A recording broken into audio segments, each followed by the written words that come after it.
This video is going to help get you started with the round pillbox CNC model project from Design Make. And we're also going to share with you some great tips and tricks to make this a really successful project.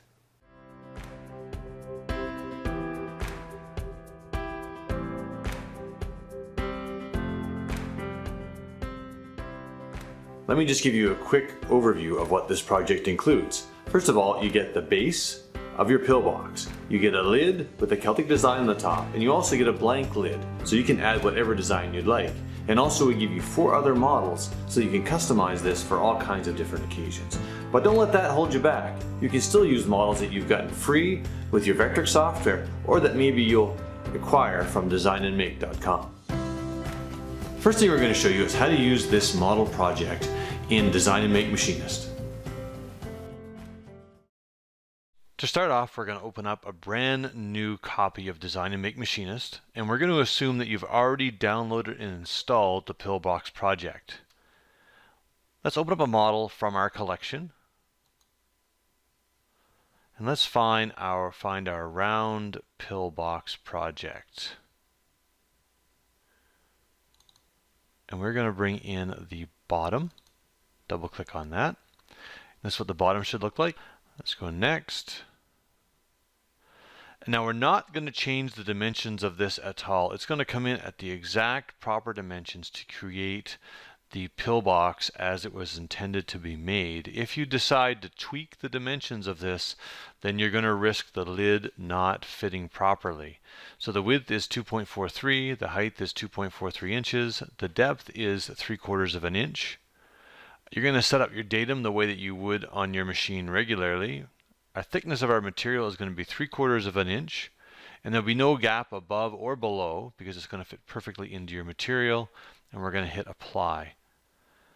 And that looks right. You can see that the pillbox fits inside of our virtual material block perfectly.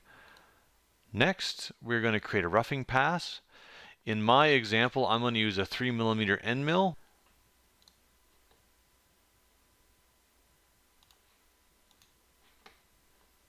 And all of these parameters are correct for what I will be doing. I'm going to make sure that I leave a little bit of a machining allowance behind, so that way I'll have material left over when I do my finishing pass. I'm going to raster along the X. We only have a couple options in Design Make Machinist, along X, along Y, or at 45 degrees. So you can choose whichever one is appropriate for you. Our rapid clearance gap is going to be 0.125 of an inch, and we're going to go ahead and calculate that.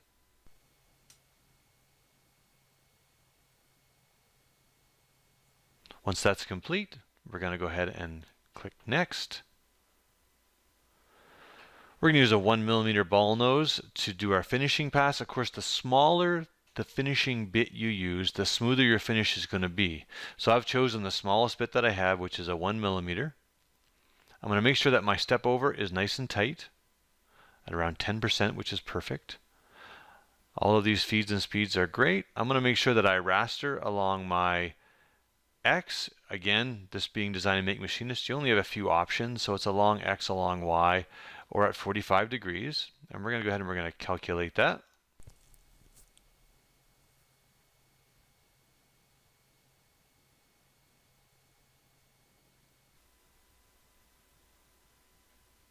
We're not going to create a cutout toolpath. I generally use double-sided tape to stick this down to my machine bed, so it should hold down perfectly fine without having to worry about it flying off my machine. Let's go ahead and preview our roughing pass to make sure that we get exactly what we want. And that looks perfect. Let's go ahead and use our finishing toolpath. Now I want to point out one thing. That you see in our preview these machining lines here up the side of our box and on the inside of our box. Because we're doing a raster from left to right, they're going to be worse, or they're going to be much more exaggerated on the bottom and the top of the box, and on the inside of the top and on the inside of the bottom of the box.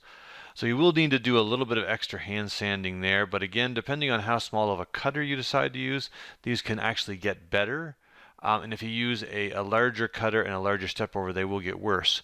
But if you use a nice bench sander or something like that, you can get rid of those rather quickly and they look perfect in the end. So I'm pretty happy with that. As soon as I'm happy with those, I'm going to save those off and send them off to my machine.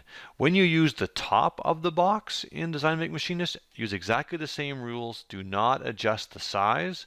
Cut it at the same size that it comes in, and that way it'll fit inside the lip of your box perfectly.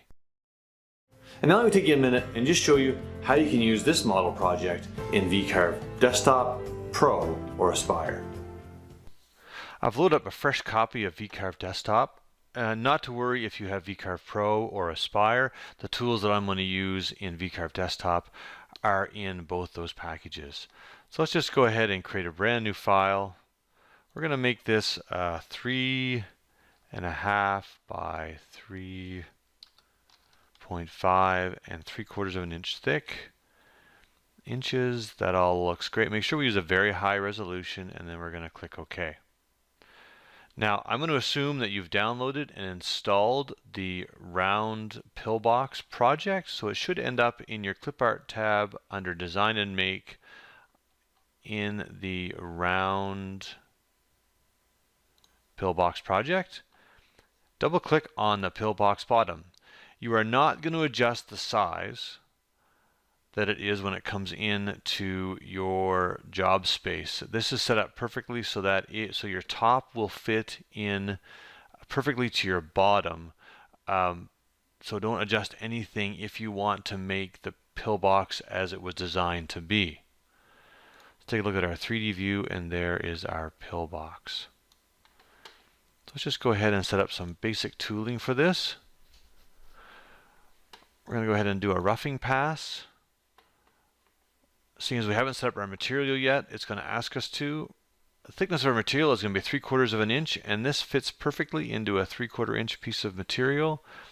I'm going to set my datum to the center because that's where I like to have it set. Z0 is on the top of my material. There is no gap on the top or bottom, and this is all set up based on my machine. I'll click OK. If we're going to do a roughing pass, I'm going to use a 3.175 millimeter end mill to cut this out with. I'm going to use my model boundary as my limit, and I'm going to leave a boundary offset of about the same thickness as my tool. I'm going to leave a little bit of a machining allowance behind so that I can remove some of that material when I do my finishing pass. For a roughing strategy, I'm going to use my Z-level roughing. That's going to give me my quickest roughing pass. If you'd rather not, you can go ahead and try your 3D raster if that works better for you. Let's just go ahead and calculate that. Let's preview our visible toolpath.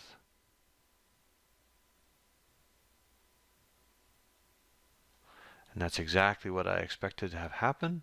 Let's close that down. Let's do our finishing pass. We're going to use a 1 millimeter ball nose. That's the smallest bit I have right now. That way I'll get the best or the cleanest finish I can. And then I'll have to do some handwork with some sandpaper and so on in the end. But that gives me a pretty decent finish. Use my model boundary. I'm going to use a boundary offset because I want it to come right down the side of this and actually go down to my tabletop. I'm going to use double-sided tape to stick this down with, so I won't use tabs or anything like that. I'm just actually going to just have it held down with the double-sided tape. And that all looks good. I'm going to use an offset strategy. So I'm going to start in the middle and I'm going to work my way out. What that's going to end up doing is I'm going to have some stepping on the sides, on the left and right, and the top and the bottom, and not same with on the insides, the top, the bottom, left and right, which is fine. I want it to be even around, so when I do my sanding, it's going to be nice and clean when I'm all done. Of course, those steppings depend obviously on your step over that you use for your tool, so the finer the step over, the less you'll see those. Let's just go ahead and calculate that.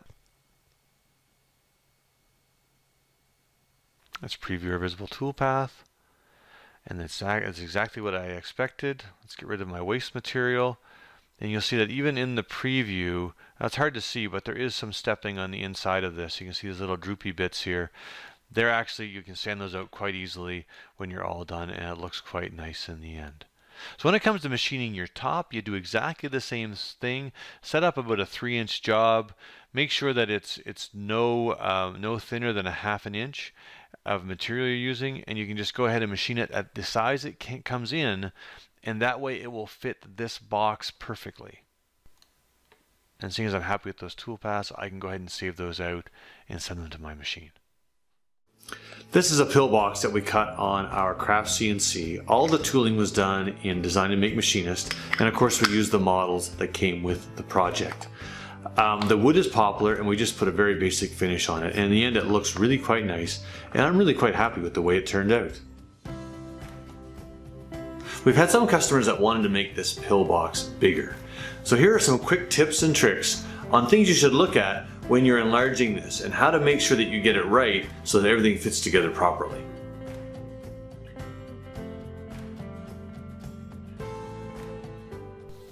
Tip number 1. I've decided that I wanted to make the base of my pillbox 3.5 inches by 3.5 inches, but still keep the depth of that at 0.75. I had to make sure that I unclick the scale depth with X and Y, and also make sure that I keep my thickness of my material the same at the 0.75. Now what's happened with this is that we have changed the X and Y dimension and then essentially squished it on the Z, which means that this depth is different here, and also of course the dimension across doesn't match our lid anymore. So the easiest way to figure out what size lid we need for this is to go ahead and cut this and then measure the inside base of this using a ruler or digital calipers, and that way you can get the right dimension to set up your top. Tip number 2. Now that I've gone ahead and measured the cut base already that I had set to 3.5 inches, I found out that, and let's just pretend that the actual dimension of the base of the lid that I need to fit inside the recess of my base is about 2.75 inches in diameter. So I changed the width to 2.75, the height to 2.75, and then my depth has scaled the same, so it's still at 5.7 once it's scaled the X and the Y, which looks great. Now I have a couple options. One is I can go ahead and change the scale depth with X and Y, and I can go ahead and type in, let's say I'm going to use a 1/2 inch piece of material. I want this to be 0.45 an inch, and click apply. What happens is it fits inside my material, but also the Z height or the thickness of this gets squished, so I lose some of the dimension on the top. Now in some cases this won't be a big deal because it won't be very noticeable, but let's pretend in my case it is. So how do we deal with that? Well, let's just go ahead now and put this back up to 0.57. We're still going to use the 1/2 inch, but what I'm going to actually use here is I'm going to use a gap below, and I'm going to make this a negative gap, so minus 0.125. If I hit apply, you'll see that my lid actually goes below my material block, which means that when I do my tooling, my tool is going to stop at the bottom of this block and not go any deeper. So essentially I'm cutting off the bottom of my lid and not losing any of the shape height. Now this is going to be a bit of a guessing game because you need to figure out exactly how much material you have from your modeling plane or your material block back to the top of this lip. It needs to be at least equal to, if not more, than the lip depth that you have, or your lid will look a little bit funny on top. But again, with a little bit of math, a little bit of thinking, you can figure that out and it'll work out quite well. The other thing you can do is just go ahead and machine it just at the scale that you get with when you change the width and the height, and just go ahead to your belt sander and just sand off the back of this until you get the right thickness that you would like. That would work as well.